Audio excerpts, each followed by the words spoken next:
Thief of Time, Part 13. Timelessness grew like ice. Waves froze on the sea. Birds were pinned to the air. The world went still, but not quiet. There was a sound like a finger running on a rim of a very large glass. "Come on," said Susan. "Can't you hear it?" said Lopsang, stopping. "But it's no use to us."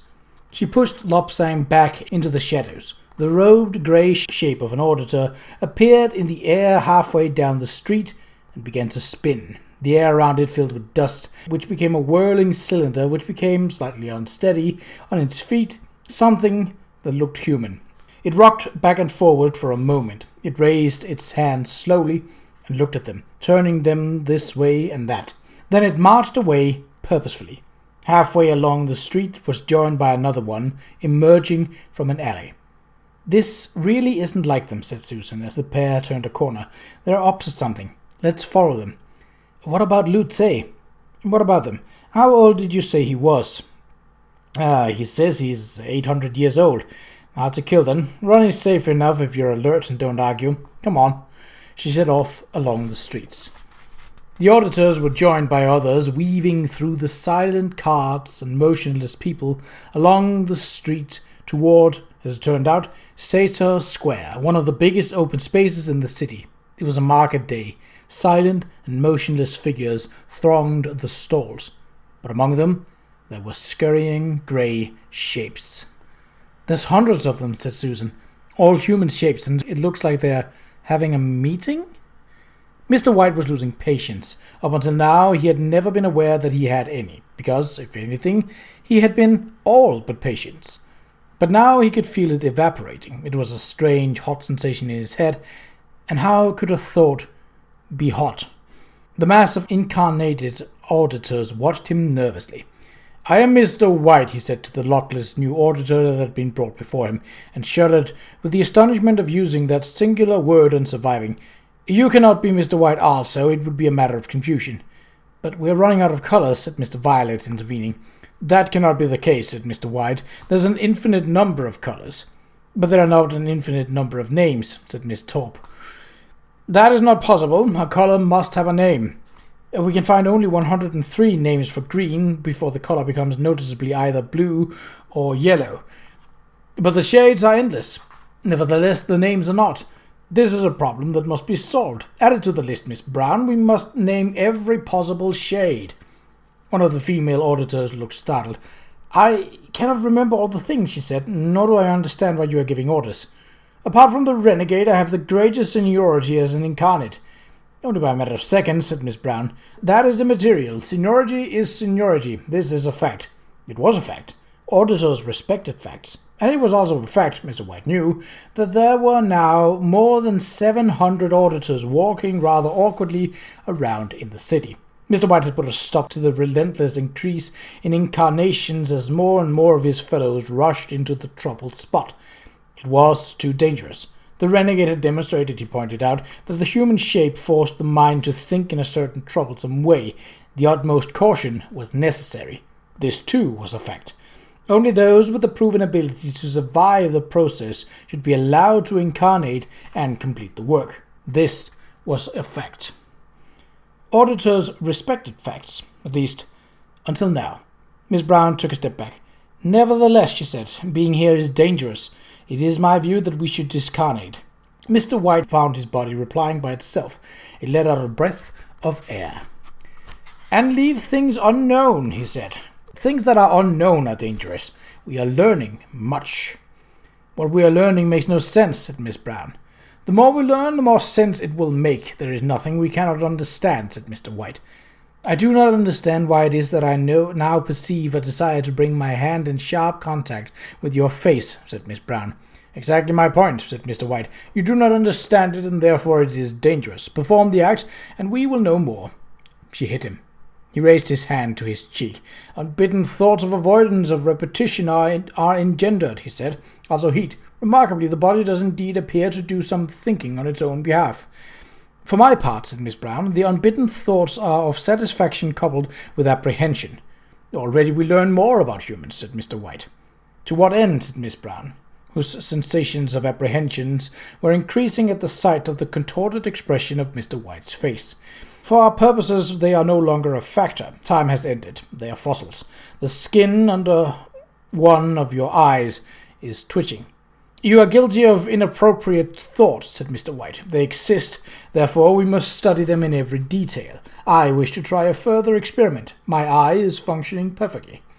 He took an axe from a market still. Miss Brown took another step back. Unbidden thoughts of apprehension increased markedly, she said. Yet this is a mere lump of metal on a piece of wood, said Mr. White, hefting the axe. We, who have seen the hearts of stars, we, who have watched the worlds burn, we, who have seen space being tormented. What is there about this axe that could cause concern to us? He swung. It was a clumsy blow, and the human neck is a lot tougher than people believe, but Miss Brown's neck exploded into colored motes, and she collapsed. Mr. White looked around at the nearest auditor, who all stepped back. Is there anyone else who wishes to try the experiment? He said. There was a chorus of hasty refusals. Good, said Mr. White. Already we are learning a great deal. He chopped her head off. Don't shout and keep your head down, Susan hissed. But I think she knows. Anyway, it's an it, and so's it. What's going on? Susan drew back into the shadows. I'm not entirely sure, she said. But I think they've tried to make themselves human bodies. Pretty good copies, too, and now they're acting human. You call that acting human? Susan gave him a sad look. You don't get out much, do you? My grandfather says that if an intelligent creature takes a human shape, it starts to think human. Form defines function. That was the action of an intelligent creature, said Lopsang, still very clearly shocked. Not only doesn't get out much, but also doesn't read history, said Susan glumly. Do you know about the curse of the werewolves? Isn't being a werewolf curse enough? They don't think so, but if they stay wolf-shaped for too long, they stay a wolf, said Susan. A wolf is very strong form, you see. Even though the mind is human, the wolf creeps in through the noses and the ears and the paws. No, but witches. We stole a broomstick off of one of them to get here, said Lopsang. Really? Bit of luck for you that the world's ended then, said Susan. Anyway, some of the best witches have this trick they call borrowing. They can get into the mind of an animal. Very useful, but the trick is to know when to pull out. Be a duck for too long, and a duck you'll stay. A bright duck, maybe, with some odd memories, but still very much a duck. The poet Ho-Ha once dreamed he was a butterfly, and then he awoke and said, Am I a man who dreamed he was a butterfly, or am I a butterfly dreaming he is a man? Said Lopsang, trying to join in. Really, said Susan briskly. And which was he? What? Well, who knows? How did he write his poems? Said Susan. With a brush, of course. He didn't flap around making information-rich patterns in the air or laying eggs on cabbage leaves. Not that anyone has mentioned, no. Then he was probably a man, said Susan. Interesting, but it doesn't move us on a lot. Except you could say that the auditors are dreaming that they're human, and the dream is real. And they've got no imagination, just like my grandfather, really. They can create a perfect copy of anything, but they can't make anything that's really new. So what I think is happening is that they're finding out what being human really means. Which is that you're not in as much control as you think you are. She took another careful look at the crowd in the square. Do you know anything about the person who built the clock? Me? No, well, not really. Then how did you find this place? Luce thought this was where the clock was being built. Really? Not a bad guess. You even got the right house. It was me that found the house. I knew where I should be. Does that sound silly? Oh yes, with twinkly bells and bluebirds on it, but it might be true too. I always know where I should be too. And where should you be now? Just a minute, said Lopsang. Who are you? Time has stopped. The world is given over to fairy tales and monsters, and there's a school teacher walking around. Best kind of person to have, said Susan. We don't like silliness. Anyway, I told you, I inherited certain talents, like living outside of time. That is one of them. Isn't that a weird talent for a school teacher? Well, it's good for grading papers, though, said Susan calmly. Are you actually human? As human as you are. I won't say I haven't got a few skeletons in my family closet, though. There was something about the way she said that. That wasn't just a figure of speech, was it? Said Lopsang fatly. No, not really, said Susan. That thing on your back, what happens when it stops spinning? I'll run out of time, of course. Ah, so the fact that it slowed down and stopped back there when that auditor practiced its axemanship isn't a factor then. It's not turning? Panicking, Lopsang tried to reach around through the small of his back, spinning himself in the effort. Looks as though you have a hidden talent, said Susan, leaning against the wall and grinning. Please wind me up again. All right, that wasn't very funny the first time. That's all right, I don't have much of a sense of humor. She grabbed his arms as he wrestled with the straps of the spinner. You don't need it, understand? It's just a dead weight, trust me. Don't give in, you're making your own time. Don't wonder how. He stared at her in terror. What's happening? It's okay, said Susan, as patiently as she could. This sort of thing always comes as a shock. When it happened to me, there wasn't anyone around, so consider yourself lucky. What happened to you? I found out who my grandfather is. Now, don't ask. Now concentrate. Where ought you to be? Lobsang looked around. Over that way, I think? I wouldn't dream of asking you how you know, said Susan, and it's away from that mob. She smiled. Look on the bright side, she added. We're young and we got all the time in the world. She swung the wrench onto her shoulder. Let's go clubbing. If there had been such a thing as time, it would have been a few minutes after Susan and Lopsang left that small robed figure about 6 inches high, strutted into the workshop. It was followed by a raven which perched on the door and regarded the glowing clock with considerable suspicion. Looks dangerous to me. Squeak, said the death of rats, advancing on the clock. No, don't you go trying to be a hero, said Quoth. The rat walked up to the base of the clock, stared at it with a the bigger they are, the harder they fall expression, and then whacked it with its scythe. Or at least, tried to. There was a flash as the blade made contact. For a moment, the death of rats was a ring-shaped black and white blur around the clock, and then it vanished. Told you, said the raven, preening his feathers. Bet you feel like Mr. Silly now, right? And then I thought, what's a job that really needs someone with my talents, said Ronnie. To me, time is just another direction. And then I thought, everyone wants fresh milk, yes? And everyone wants it delivered early in the morning. Got to be better than the window cleaning, said Lutze. I only went into that after they invented windows, said Ronnie. It was the gardening before that. More rancid yak butter? Please, said Lutze, holding out his cup. Lutze was 800 years old, and that was why he was having a rest. A hero would have leaped up and rushed into the silent city, and there you had it. Then a hero would have had to wonder what to do next. 800 years had taught Lutze that what happens stays happened. It might stay happened in a different set of dimensions if you wanted to get technical, but you couldn't make it unhappen. The clock had struck, and time had stopped. Later a solution would present itself. In the meantime, a cup of tea and a conversation with his serendipitous rescuer might speed that time up. After all, Ronnie was not your average milkman. Lutze had long considered that everything happens for a reason, except possibly football. It's the real stuff you've got there, Ronnie, he said, taking a sip. The butter we're getting these days, you wouldn't grease a cart with it. That's the breed, said Ronnie. Now go and get this from the Highland herds 600 years ago. Cheers, said Lutze, raising his cup. Funny though, I mean, you said to people there were originally 5 horsemen of the apocalypse, and then one of them left and became a milkman. Well, they'd be a bit surprised. They'd wonder about why you... For a moment, Ronnie's eyes blazed silver. Creative differences, he growled. The whole ego thing. Some people might say... No, I don't like to talk about it. I wish them all the luck in the world, of course. Of course, said Lutze, keeping his expression opaque. And I've watched their careers with great interest. I'm sure. Do you know, I've even gotten written out of official history, said Ronnie. He held up a hand and a book appeared in it. It looked brand new. This was before, he said sourly. Book of Prophecies of Tobran. Ever met him? Tall man, beard, tendency to giggle at nothing. Before even my time, Ronnie. Ronnie handed the book over. First edition, try chapter 2, verse 7, he said. And Lutze read.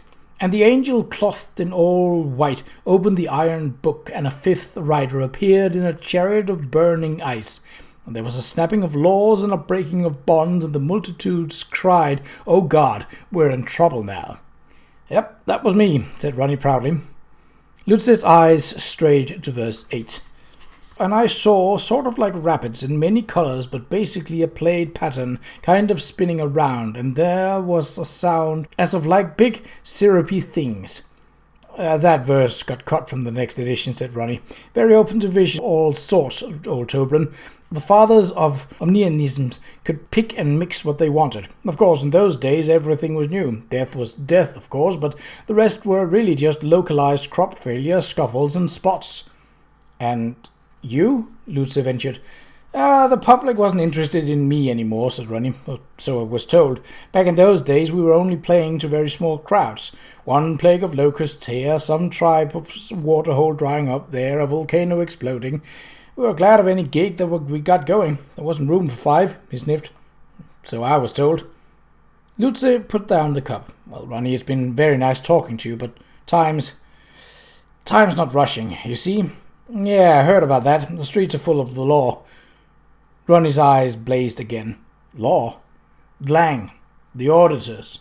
They had the glass clock built again. You know that?" "Look, I might not be one of the fearsome 4, but I do keep my ears and eyes open," said Ronnie. "But that's the end of the world." "No, it's not," said Ronnie calmly. "Everything is still here. But it's not going anywhere." "Well, that's not my problem, is it?" said Ronnie. "I do milk and dairy products." Lutz looked around the sparkling dairy, at the glistening bottles, at the gleaming churns. What a job for a timeless person. The milk would always be fresh. He looked back at the bottles, and an unbidden thought rose in his mind. Even the horsemen were people-shaped, and people are vain. Knowing how to use people's vanity was a martial art all in itself, and Lutz had been doing that for a long time. "I bet I can work out who you were," he said. "I bet I can work out your real name." "Ha! Not a chance, monk," said Ronnie. "Not a monk, just a sweeper," said Lutz calmly. "Just a sweeper. You call them law, Ronnie. There's got to be a law, right? They make the rules, Ronnie, and you've got to have rules. Isn't that true?" "I do milk and dairy products," said Ronnie, but a muscle twitched revealingly under his eye. "Also eggs by arrangement. It's a good, steady business, and I'm thinking of taking on more staff for the shop."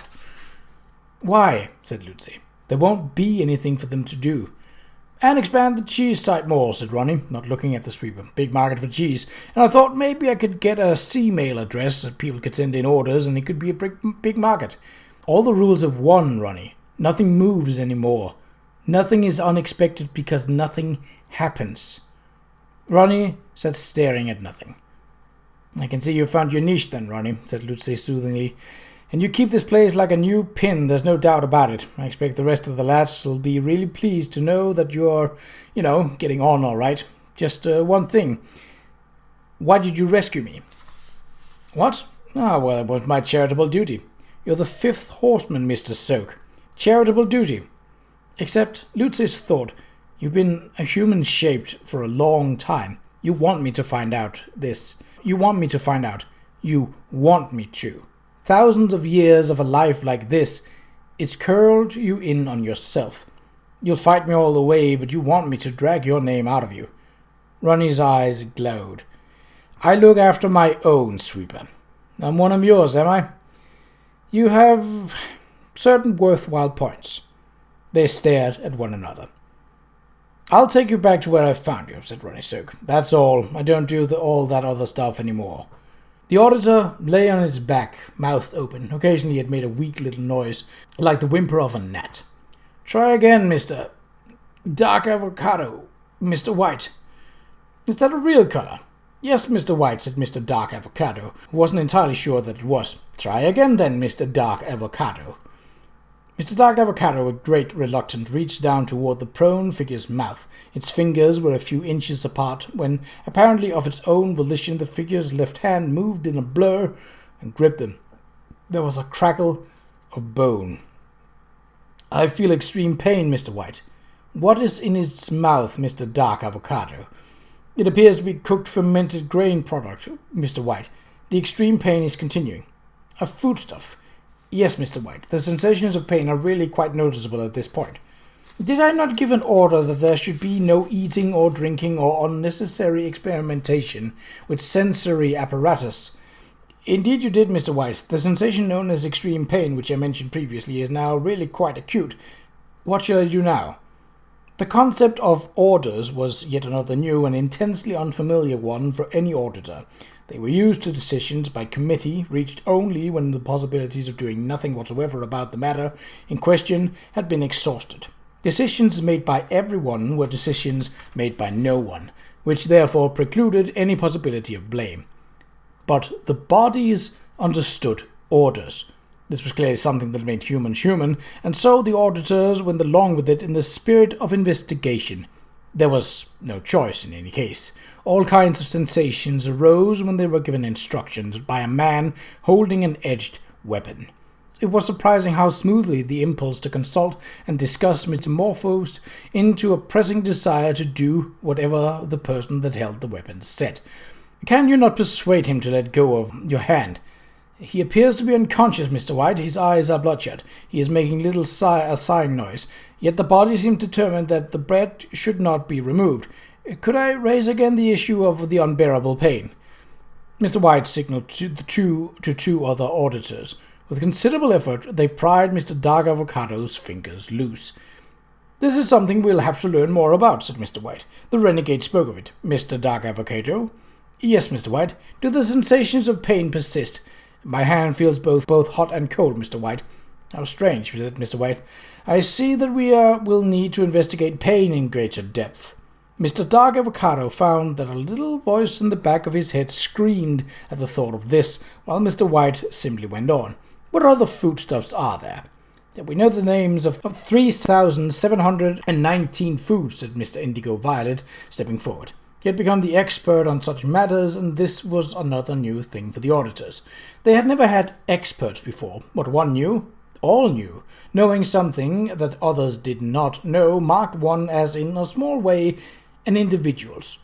Individuals could die, but it also gave you power and value, which meant that you might not die quite so easily.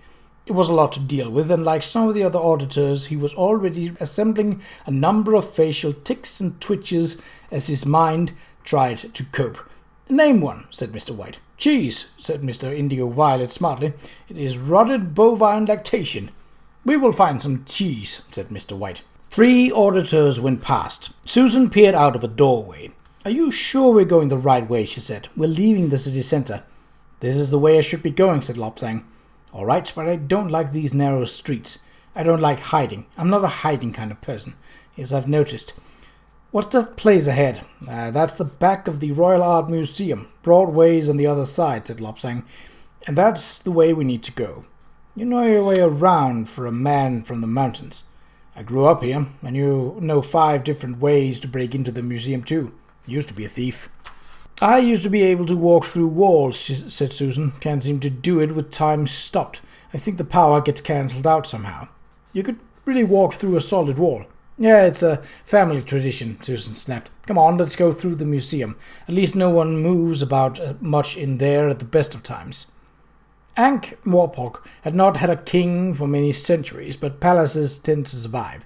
A city might not need a king, but it can always use big rooms and some handy large walls long after the monarchy is but a memory, and the building is renamed the Glorious Memorial to the People's Industry.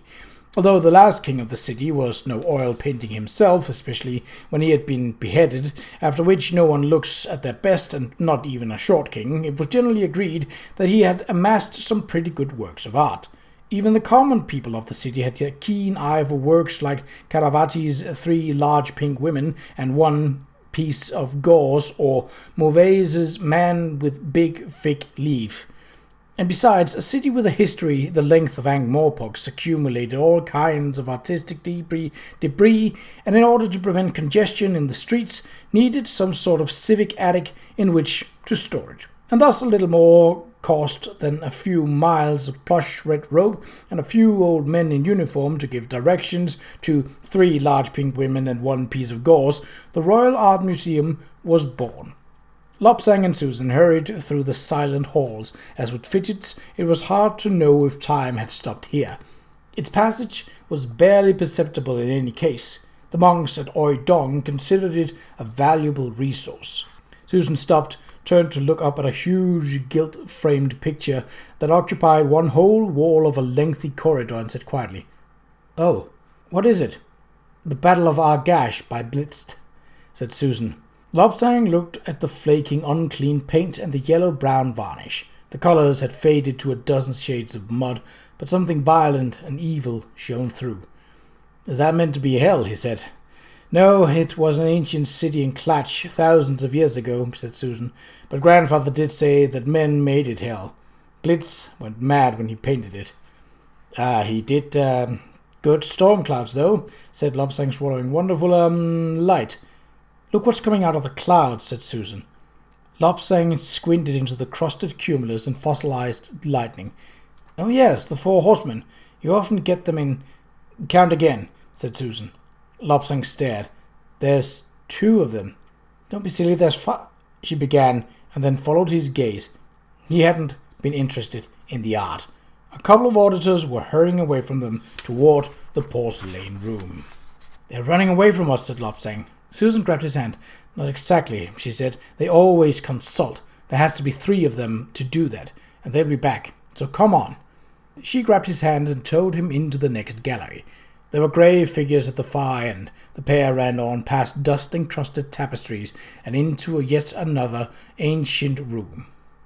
"Ye gods, there's a picture of 3 huge pink women with only—" Lobsang began as he was dragged past. "Pay attention, will you? The way to the main door was back there. This place is full of auditors." "But it's just an old art gallery. There's nothing for them here, is there?" They slid to a stop on the marble slabs. A wide staircase led up to the next floor.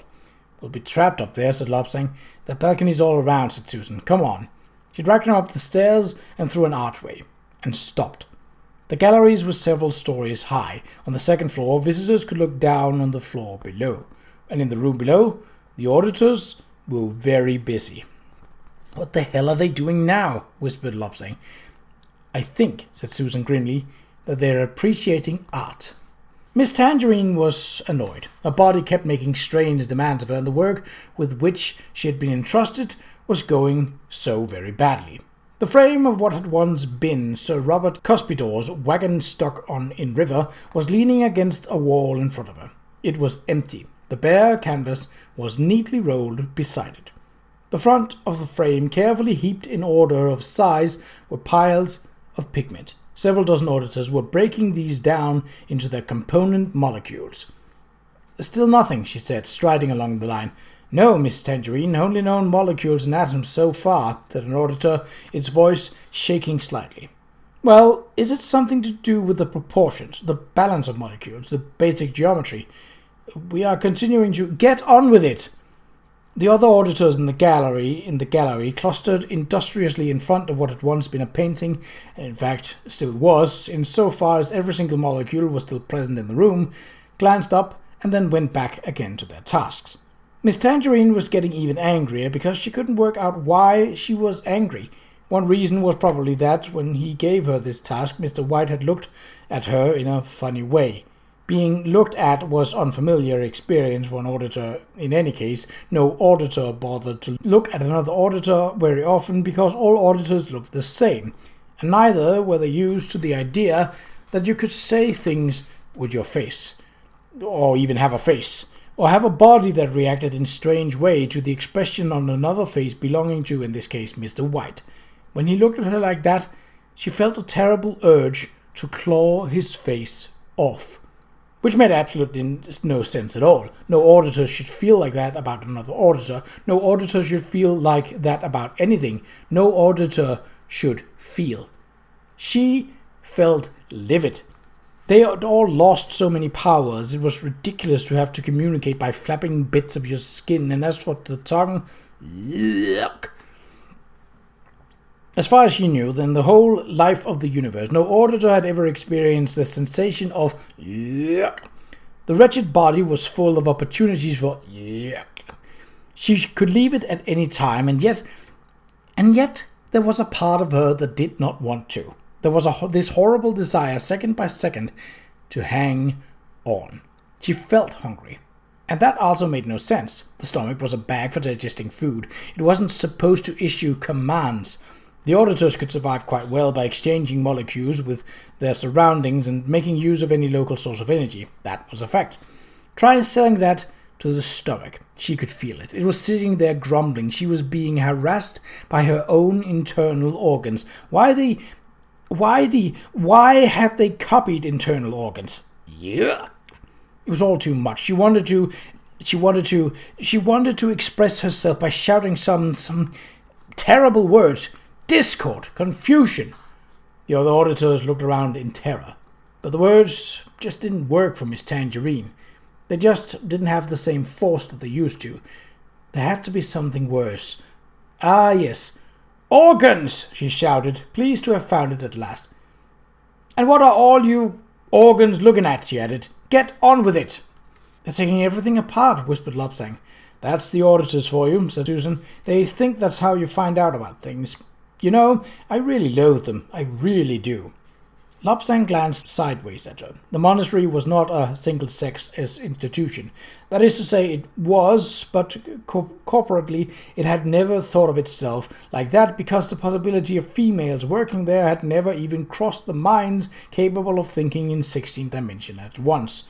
But the Thieves' Guild had recognized that girls were at least as good as boys in all areas of thieving. He had, for example, fond memories of his classmate Steph, who could steal the small change out of your back pocket and climb better than an assassin.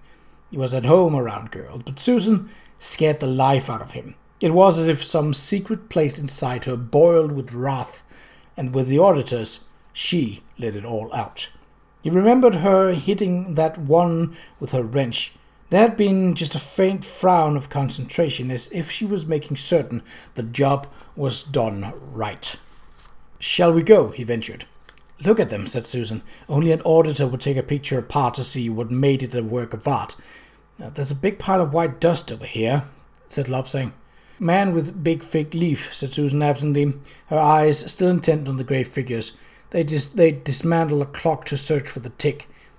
How do you know it's man with big fig leaf? I just happen to remember where it is, that's all. You, appreciate art? Lopsang ventured.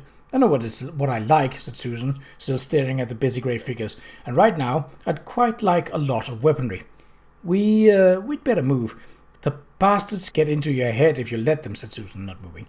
When you find yourself thinking there ought to be a law, or I don't make the rules after all, or I really think we should leave, said Lopsang carefully, and I think this is because there are some of them coming up the stairs.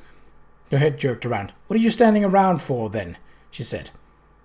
They ran through the next arch and into a gallery of pottery, turning to look only when they reached the far end. 3 auditors were following them. They weren't running, but there was something about their synchronized step that had a horrible we'll keep on coming quality to it.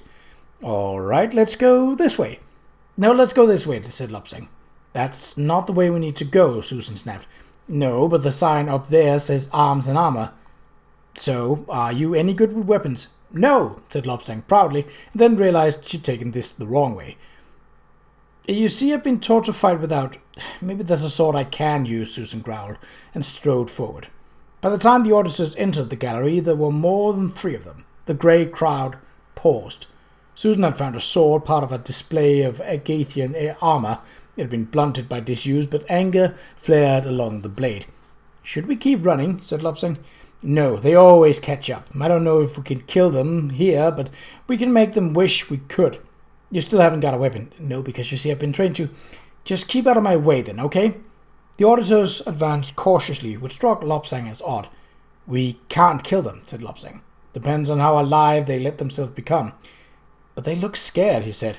They're human-shaped, said Susan over her shoulder. Human bodies, perfect copies. Human bodies have had thousands and thousands of years of not wanting to be cut in half.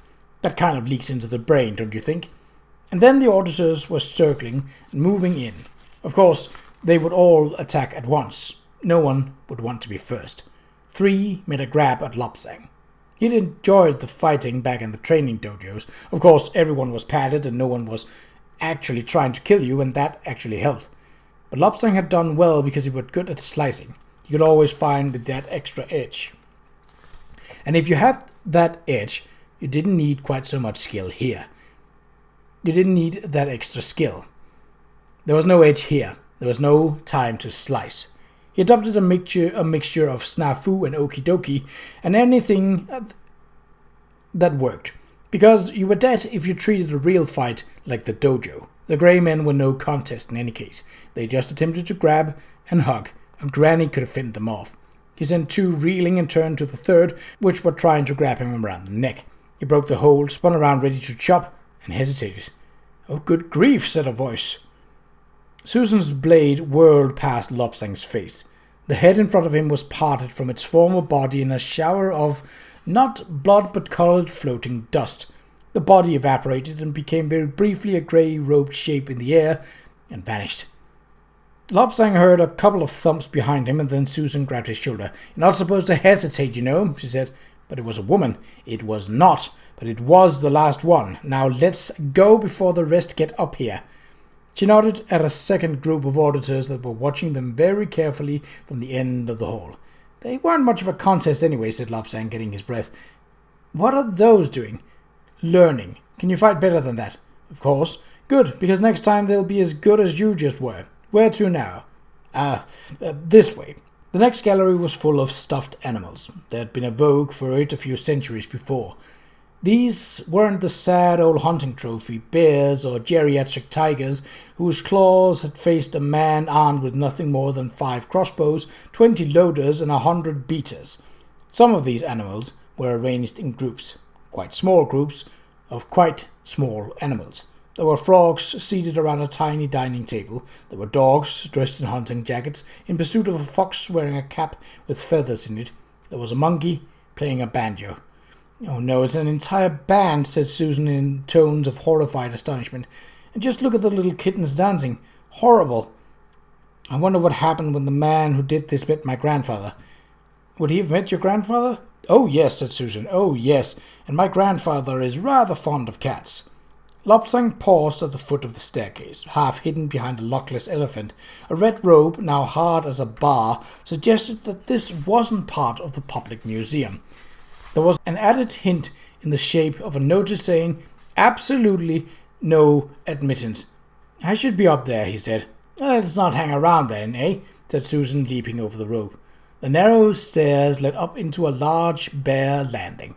Boxes were stacked here and there. "The attics," said Susan. "Hold on, what's that sign for?" "Keep left," Lobsang read, "if they have to move heavy items around." "Look at the sign, will you? Don't see what you expect to see. See what's in front of you." Lobsang looked. The arrow on the sign was pointing to the right. "What a stupid sign," he said. "Interesting, certainly," said Susan. "Which way do you think we should go? I don't think it'll take them too long to decide to follow us." "We're so close. Any passage might do," said Lobsang. "Any passage it is, then." Susan headed for a narrow gap between packing cases. Lobsang followed. "What do you mean decide?" he said as they entered the gloom. "The sign on the stairs said there was no admittance." "You mean they'll disobey it?" He stopped. "Eventually, but they'll have a terrible feeling that they ought not to. They obey rules. They are the rules, in a way. But you can't obey the keep left-right sign, no matter what you do." "Oh, I see. Isn't learning fun? And, oh, here's another one. Do not feed the elephant." "Now that," said Susan, "is good. You can't obey it because there's no elephant," said Lobsang. "I think I'm getting the hang of this."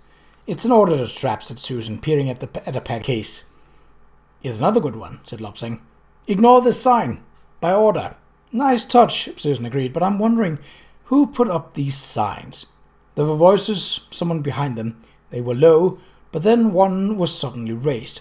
"It says left but points right. It has no sense. The fault is yours. We disobeyed the first sign. Woe to them that stray onto the pathway of irregularity. Don't you give me that, you organic thing. I raise my voice at you, you—" There was a soft sound, a choking noise, and a scream that doubled into nothing. "Are they fighting one another?" said Lobsang. "We can only hope so. Let's move," said Susan. They crept on, weaving through a maze of spaces between the crates, and past a sign saying, "Duck." "Ah, now we're getting metaphysical," said Susan. "Why duck?" said Lobsang. "Why indeed?" Somewhere among the cases a voice reached the end of its tether. What organic damn elephant? Where is the elephant? There is no elephant. How can there be a sign here then? It's a... And once again, the little choke and the vanishing scream, and then running footsteps. Susan Lopsang backed into the shadows, and then Susan said, "What have I put my foot into?"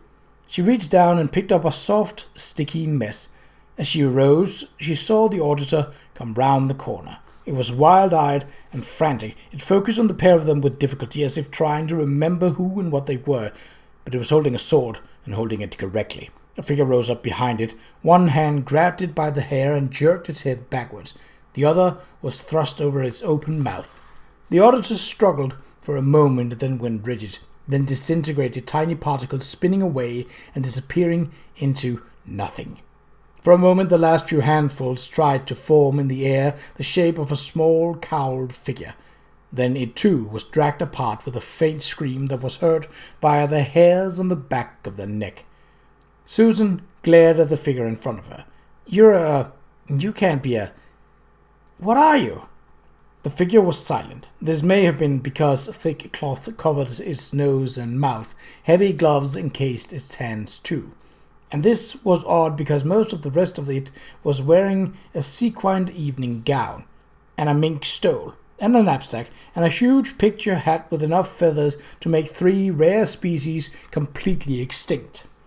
The figure rummaged in the knapsack and then thrust out a piece of dark brown paper, as if proffering a holy writ. Lopsang took it with care. "It says here, Hicks and Meeking's luxury assortment," he said. "Caramel crunch, hazelnut surprise. They're chocolates?" Susan opened her hand and looked at the crushed strawberry whirl she had picked up. She gave the figure a careful look. "How did you know that would work?" she said. "Please, you have nothing to fear from me," said the muffled voice through the bandages. "I'm down to the ones with the nuts in now, and they don't melt very quickly." Sorry," said Lopsang. "You just killed an auditor with a chocolate."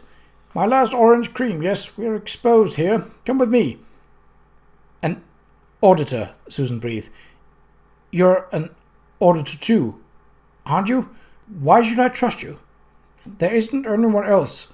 "But you're one of them," said Susan. "I can tell, even under all that stuff." "I was one of them," said Lady Lishan. "Now, I rather think I'm one of me."